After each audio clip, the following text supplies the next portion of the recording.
There is a saying that life is not measured by the number of breaths we take, but by the moments and places that take our breath away. Sa dami ng magagandang lugar sa Seoul, kulang na kulang ang isang linggo para ma-enjoy ang mga ito. At mas lalong nakakabitin kung meron ka lang 2 o 3 araw para makapasyal, di ba? Kaya naman sa vlog kong ito, hayaan niyong ipasyal ko naman kayo sa isang popular destination spot sa Seoul na kung tawagin ay Namsan Tower. And now, let's roll the intro!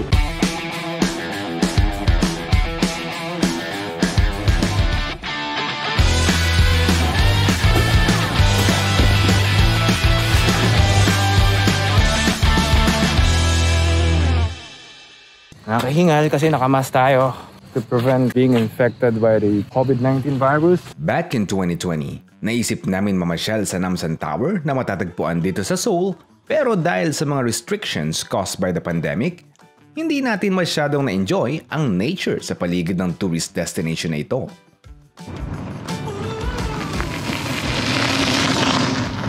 Then after 2 years when everything started to normalize again, I encouraged my new friends to join me in revisiting the famous Namsan Tower.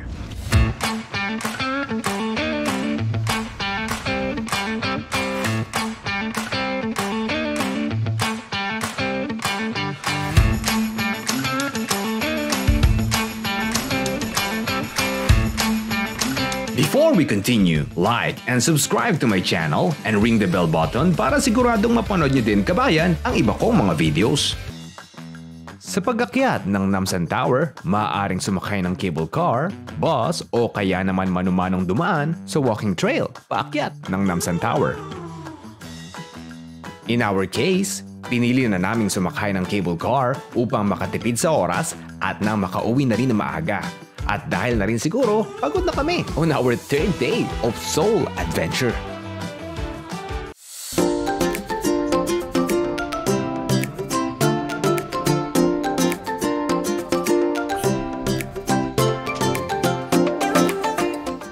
On our way to the top of Namsan Tower, bubungad sa inyo ang isang sikat na atraksyon na kilala bilang Locks of Love na matatagpuan sa 2nd floor ng terrace ng N Plaza.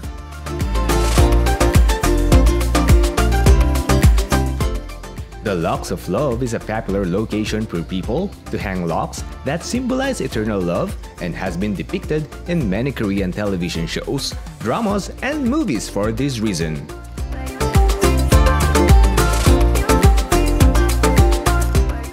Kaya sa mga lovers na mapapadayo sa nasabing Locks of Love, pagkakataon nyo na para ipadlock ang pangakong I love you sa isa't isa. And as expected, habang papalapit tayo ng papalapit sa sikat na tower, paparami din ng paparami ang mga nakakasalamuhan nating kababayan. Ika nga, everywhere you go, there is a Filipino.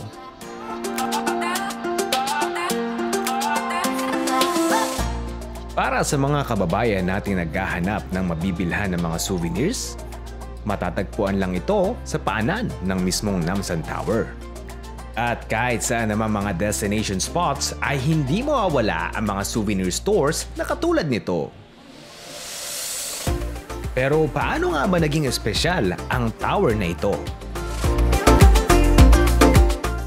Ang Namsan Tower ay kilala bilang isang national landmark at sa kahanga-hanga nitong cityscape. The 236.7-meter tower sits on the Namsan Mountain. It attracts thousands of tourists and locals every year, especially during nighttime when the tower lights up. Built in 1969, the N Seoul Tower, also known as Namsan Tower, is South Korea's first general radio wave tower that provides TV and radio broadcasting in Seoul.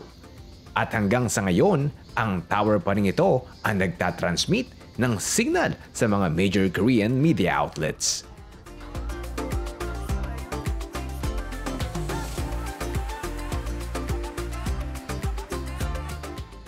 Sa isang bahagi ng Mount Namsan ay mapapansin ang mga gatekeepers na nagbabantay sa isang castle na kumakatawan sa mayamang kultura at kasaysayan ng Seoul.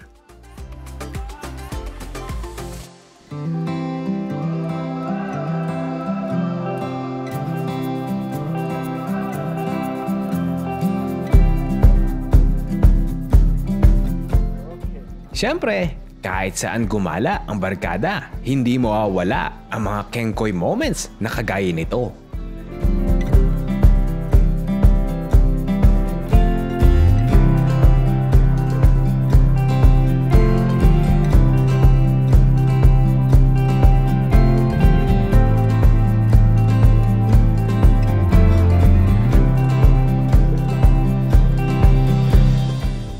Sa pag-akyat at pagbaba ng Namsan Tower, understandably, magugutom ka na ng katakot-takot kabayan. Kaya sa pagkakataong ito, matik na, diretso na tayo sa food trip segment ng ating vlog.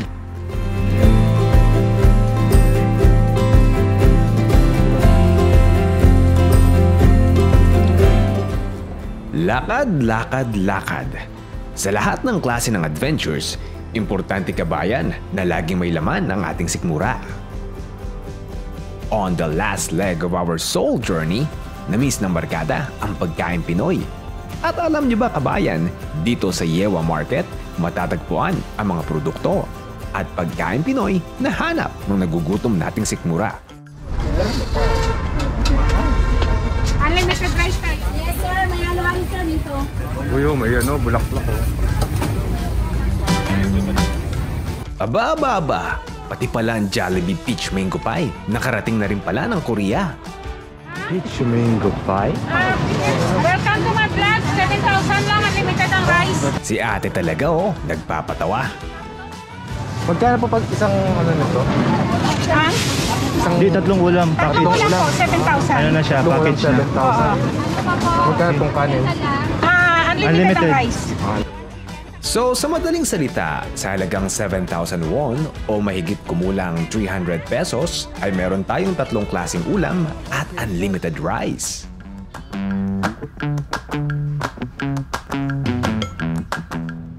Sa pagkakataong ito kabayan, kalit-kalit muna kami habang kumakain. Dala na rin siguro ng matinding gutom. Dito sa Yewa Market, ramdam na ramdam namin ang presensya ng maraming Pinoy. Kaya parang feeling namin ay nakauwi na kami ng Pinas. Medyo napawi pansamantala ang aming pagka-homesick, pero may kasabihan nga tayo kabayan na there is no place like home.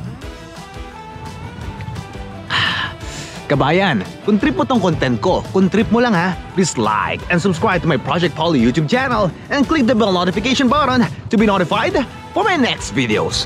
Kahit saan ka man magpunta dito sa bansang Korea, particularly sa part ng Seoul, you will always find yourself amazed everywhere you go.